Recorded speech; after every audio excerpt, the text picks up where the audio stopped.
Britain క్రమక్రమంగా ఉద్రిక్తతలకు నిలయమవుతోంది. తాజాగా Liverpool ఇప్పుడు పెద్ద ఎత్తున వివాదాలకు కారణమైంది. లివర్పూల్‌లో ఘర్షణలు చోటు చేసుకుంటున్నాయి.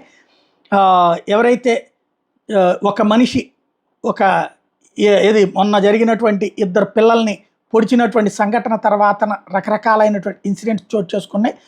తాజాగా చూసుకుంటే లివర్పూల్‌లో జరుగుతున్నటువంటి ఘర్షణలు అన్నటువంటిది పెద్ద ఎత్తున నడుస్తున్నాయి. ఇక్కడ స్టార్మర్ ప్రభుత్వాన్ని నిలదీస్తున్నారు. అక్కడ కాల్పులు, విధ్వంసాలు ఇవన్నీ జరుగుతున్నటువంటి వేళ ఏంటి దీనికి పరిష్కారం అని పబ్లిక్ నిలదీస్తున్నారు. పరుగులు పెట్టాల్సినటువంటి పరిస్థితి వచ్చింది కొంతమందికి.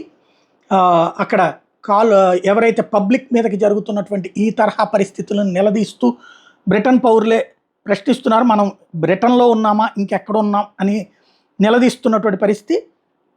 మరోవైపున ఏదైతే కత్తులతో ప్రదర్శనలు అన్నటువంటిది, ఇంకోవైపున చొరబాటుదారులు కత్తులతో ప్రదర్శనలు చేస్తూ ఉండటం అన్నటువంటిది ఇంకొక సంచలనం అయిపోయింది. ఎక్కడికక్కడ బ్రిటన్లో గందరగోళపు వాతావరణం అన్నటువంటిది నెలకొంటున్నటువంటి పరిస్థితి అయితే స్పష్టంగా కనబడుతోంది.